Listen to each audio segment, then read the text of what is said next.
We've tasked ourselves to examine the question of fake news, and the proposition is that if it is fake, then it is not news. If it is news, then it cannot be fake. So then fake news is almost an oxymoron, a certain contradiction in terms. I want each one of us, in a very brief statement, state our own views on this proposition.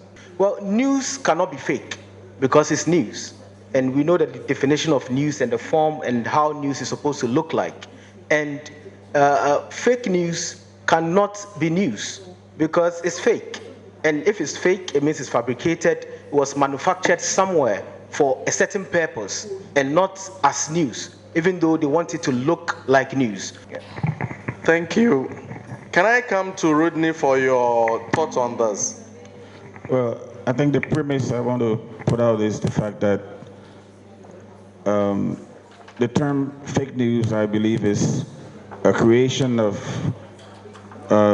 dictators or people who feel the media is biased toward them. They create this terminology to say the news is fake. But it's very easy to decipher between the fake news and the real news.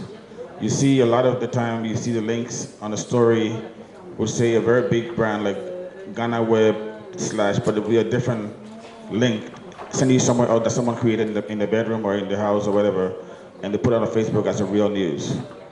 And people, knowing or unknowingly, share them as news.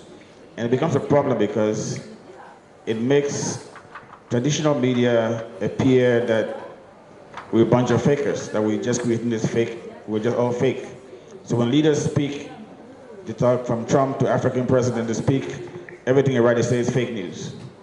But is there a way of blindsiding the world or their constituents or the citizens from what's really happening? So the label fake news, I think, is their creation. It doesn't exist, only in their mind. And that's how I see it. Liman, what do you think? Let me, first of all, before I do my brief, just read something that was trending yesterday.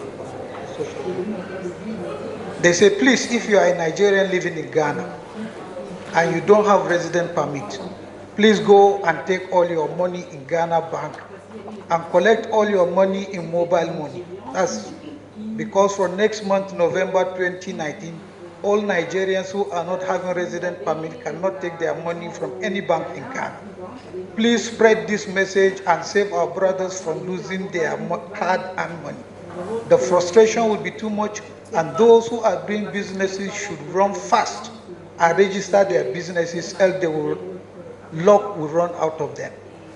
If you are a good Nigerian, please be your brother's keeper by spreading this information until it gets to all Nigerians living in Ghana, because another phase of wahala is coming to Nigerians in Ghana. Be wise and get your documents to avoid this storm sweeping away all you have labored for in years in one day. And then it was followed immediately by a disclaimer from the Nigerian High Commission calling this fake news. I would like to say that I believe in the doctrine that if there is no ethics, if there are no ethics, there should be no journalism. In other words, journalism is regulated by certain codes and principles. And news is a product of journalism. And therefore, it cannot be fake. Anything that is fake is no news. I concede to the fact that there is sloppy journalism, where lazy journalists or journalists who are running out of time do not do due diligence in sending in their stories. And that is why after such has happened, you see journalists issuing restrictions or journalists apologizing. So if it is news, it cannot be fake. If it is fake, it cannot be news. It appears to me that our matter has become a bit more complicated. So there are many strands to the discussion that all of us need to take our time to follow. I want to start from Liman's proposition and come to all of you again. When Liman links the concept of fake news to inaccuracies in journalism and abuse of ethics. In your mind, is fake news the same as journalistic inaccuracies or unethical journalism or disinformation or misinformation or propaganda? All these concepts that we deal with every day in the news, are they the same when we talk about fake news? This is not an academic or theoretical discussion.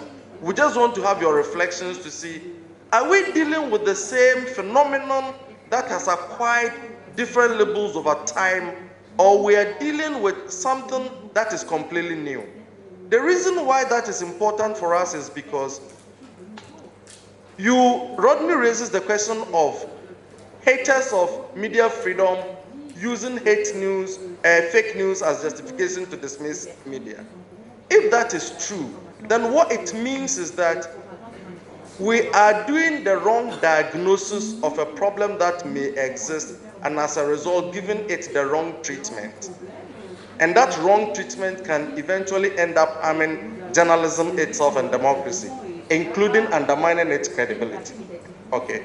So I want us in this round of thoughts, those who want to share their thoughts, just quickly tell us, when you speak of fake news, in your mind, is it the same thing as I have said, misinformation, disinformation, journalistic inaccuracy, and propaganda? Let me start. Thank you. Good journalism, quality, conscious journalism, journalism of accountability, peace journalism. These cannot be equated to what is not true. I alluded to the fact that mistakes can be made.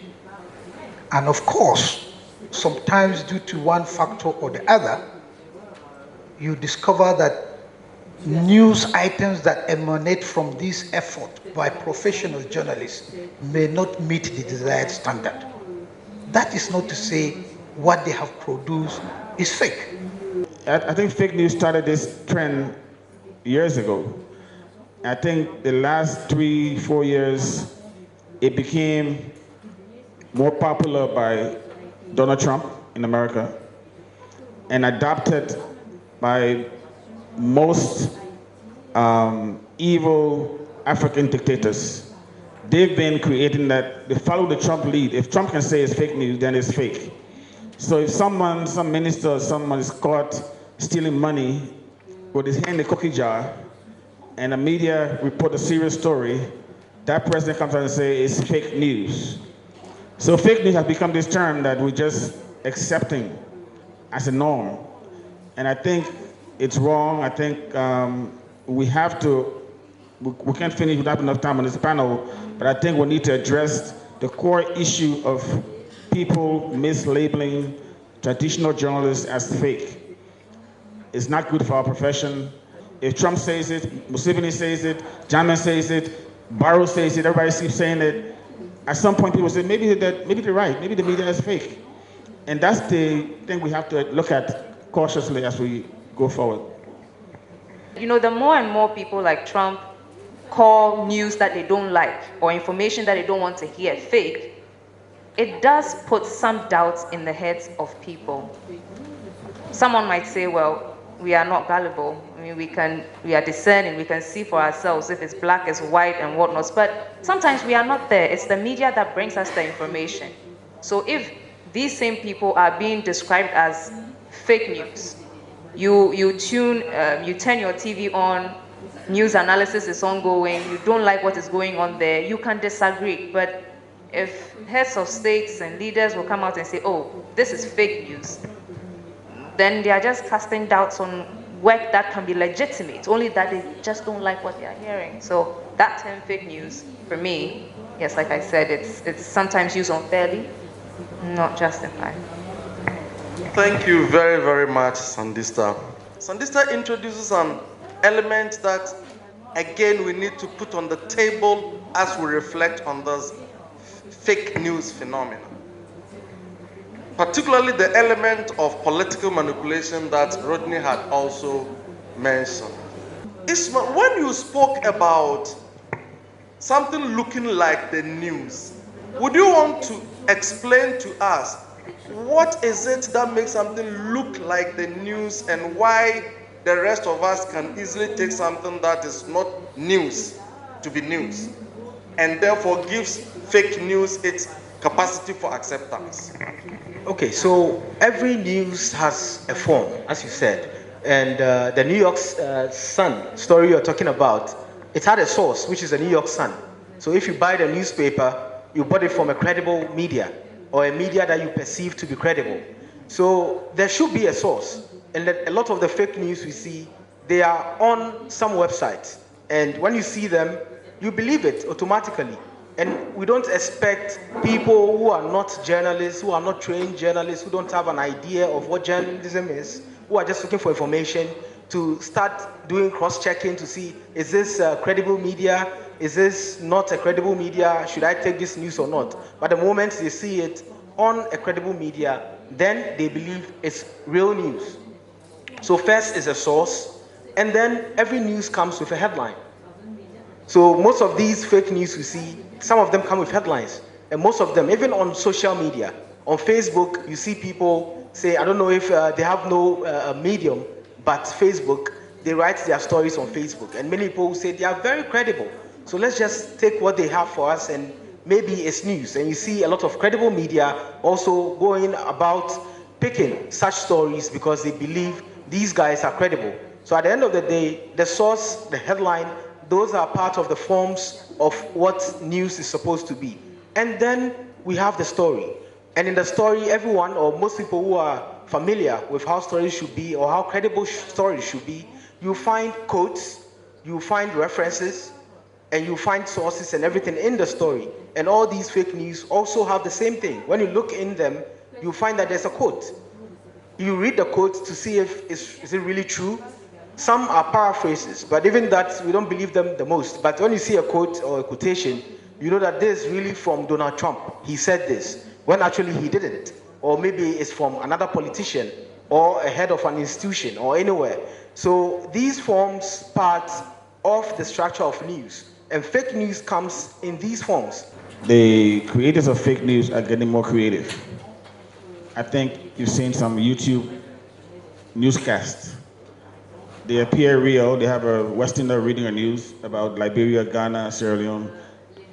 I mean, they're reading like this real, but it's actually fake. And we become gullible to that. I've seen friends send me in my inbox, people they're sharing it around like it's real. Because you see a white lady, a white man reading the news from your country, you think it's real. And you keep sharing it and sharing it. And after a while, people actually share it with comments under the video. You heard about this, like it's real, you know? So it's not just in newspaper, but it's becoming, you know, like radio presentation, like television presentation now. There's a certain feeling that journalism belongs to journalists, and the news is our product. And therefore, anybody else who is producing anything that is outside the frame of our work is not doing journalism. If we reflect in that direction, do we realize that the right to free expression does not inure only to journalists? Traditionally, most newspapers have commentary sections or opinion sections.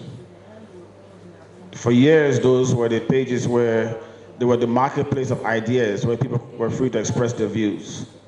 With the advent of social media, Facebook and Twitter, every individual is their own marketplace of ideas.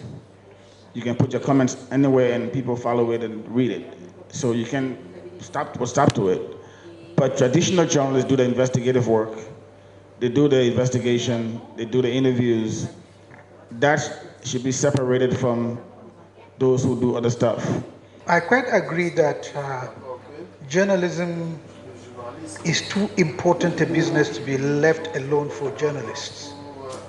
We also concede that every citizen has a right to express themselves either orally or in writing. However, the business of news should be left strictly to professional journalists. That is why we have areas where people can express their opinions, debate, discuss, issue commentaries, etc., etc. But when they dabble into news writing, then I think they are going into murky waters and they are likely to get drowned. I should say that even for what everyone was referring to as traditional media, now even the traditional media, they are redefining some of the things that they are doing. And you can now even call them hybrid companies, where they are no longer doing what is traditional. They are also incorporating new things. So we might want to be careful with that term, traditional media. I also think that perhaps journalism itself is how you are collecting the information, processing it, and putting it out there. Because something can happen here. A poet can write about it, it becomes poetry. A copywriter can write about it, it becomes an ad. But that doesn't mean it's fictitious, it's not. So we have to be able to clearly define, should something happen here, the way the poet interprets it, the way a copywriter writing an ad interprets it, the way a journalist interprets it, is that what we are saying makes us special? What exactly is it? If not, I mean, recently, for those of you in the country who heard about Ahmed Swale of Tiger IPI, there was a debate. Some say he's not a journalist, so the Journalists Association should not get involved in asking about press freedom and safety for journalists, because Swale was a private investigator. He was not being accorded that thing as a journalist. Others were also saying, well, once he did the work and the product was used to tell a story, he's one of us. So which is this?